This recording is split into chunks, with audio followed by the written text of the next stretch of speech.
Continuamos con argumentos. Seguimos en vivo a través de la señal de Globovisión. Ya vienen sus preguntas, pero antes vamos a preguntar al diputado Luis Augusto Romero por la posición de Avanzada Progresista sobre uno de los hechos que también está dentro de las principales inquietudes de la opinión pública y causa preocupación nacional. La detención de 33 ciudadanos en la ciudad de Valencia dentro de un spa. Hace unos días ofrecían una rueda de prensa y uno de sus dirigentes, Bruno Gallo, daba la visión de este movimiento. Vamos a escuchar parte de esas declaraciones y retomamos con usted, diputado.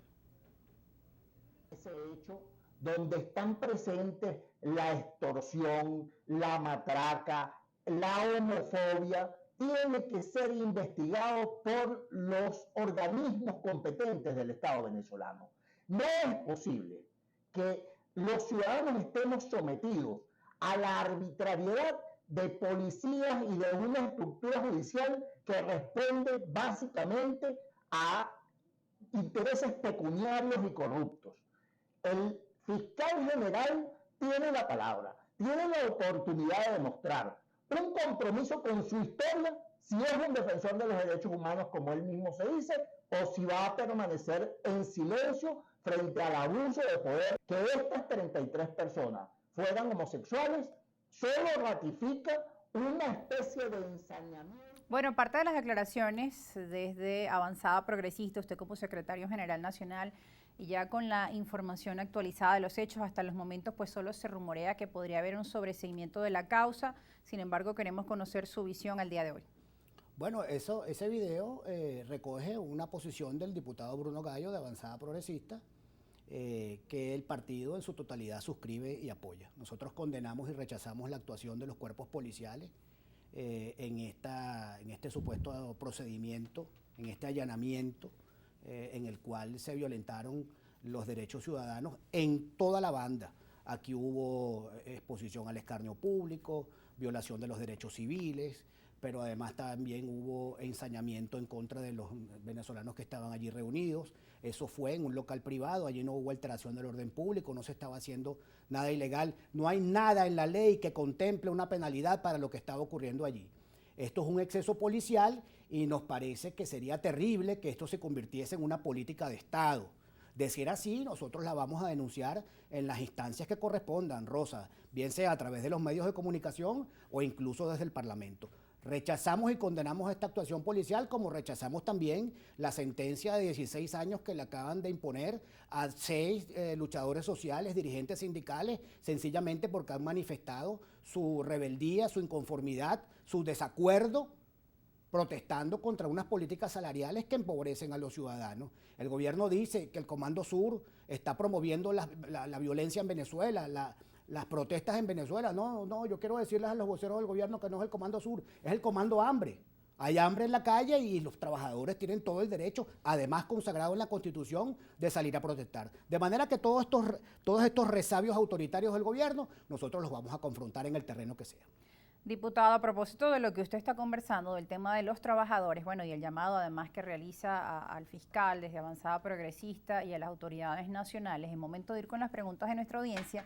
Y sobre el tema laboral hay una pregunta del señor Jorman, quien le dice lo siguiente: buenas tardes, pregúntele al invitado cuándo va a hablar del sueldo del venezolano, que es de $4. Eso sí es una prioridad, el sueldo es de hambre, le dice. Por supuesto, si el tema del salario es un tema central también de un debate candidatural. ¿Cómo vamos a resolver el tema del salario? Nosotros en la Asamblea hemos pedido sistemáticamente la palabra para denunciar que los salarios de hambre que devengan los funcionarios de la administración pública condenan al venezolano a la miseria, a la pobreza. Con estos salarios no se puede vivir. Están condenando a la mayoría de los funcionarios y empleados de la administración pública, como ya te dije, a una situación de precariedad que pone incluso en riesgo su salud. Ese dinero no alcanza para ir a la farmacia, para comprar las medicinas, mucho menos para el supermercado. Esos son salarios de hambre. Nosotros lo hemos denunciado y lo vamos a seguir denunciando, pero nos parece que ese es un tema también fundamental para un debate entre los candidatos, y a eso es a lo que me refiero. Exíjale a su candidato que le explique cuál va a ser la política para recuperar el salario de quedar electo presidente de la República.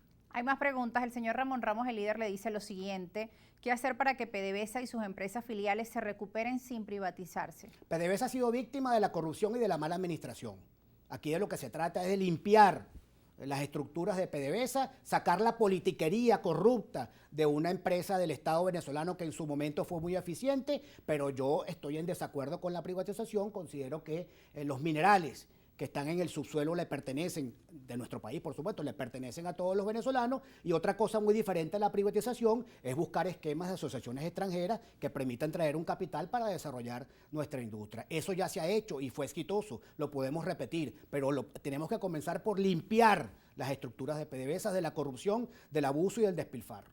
Seguimos con más de las preguntas de nuestra audiencia. El abogado Darío Lozada les dice: buenas tardes, diputado Luis Augusto Romero, usted es un joven político, al día con la verdad y ecuánime, a quien yo doy mi apoyo, pero tengo tiempo preguntando en cuanto al apoyo a nosotros, las personas con discapacidad. Bueno, la Asamblea Nacional acaba de dar un debate, todavía falta parte de la segunda discusión, sobre una ley de atención y de actualización con el tema de los discapacitados. Me parece que es un área en la cual el gobierno ha sido, por lo menos el Parlamento, ha sido medianamente diligente. ¿Y qué puedo decir? Por supuesto que vamos a apoyar todas las iniciativas que puedan facilitarle la vida a los discapacitados. Los países desarrollados tienen toda una infraestructura adecuada a las necesidades de los discapacitados. No entiendo por qué en Venezuela seguimos estando a la cola de otras naciones, no digo ya de Europa, sino de América Latina, que tienen una política pública mucho más eficaz que la nuestra. Y finalmente un comentario de José Jesús Rojo Contreras, que le dice lo siguiente: mientras que el gobierno se valga de artimañas y haga lo posible por sacar del juego a María Corina Machado, pasará lo que pasó en Barinas, se ve el efecto Barinas, y para el 2024 el gobierno no la tiene fácil, según la opinión de este usuario, por eso Diosdado ataca mucho a María Corina. Yo sí creo que el gobierno está en una situación muy precaria. Según algunas encuestas, la mayoría lo ponen por debajo del 10% al candidato presidente. Creo que se dan las condiciones para derrotar con votos al chavismo, al madurismo, al PSUV en las elecciones presidenciales, pero no podemos resolver un error cometiendo otro mayor. Hay que pensar en lo que vendrá después, en la gobernabilidad. El que quede electo presidente, el venezolano que quede electo presidente en el 2024 va a tener que lidiar con una Asamblea Nacional de mayoría madurista, con gobernadores maduristas, con alcaldes maduristas, con un poder judicial colonizado por el madurismo y con las Fuerzas Armadas, con 20 promociones en las Fuerzas Armadas que han surgido desde la égida de lo que se llama la revolución.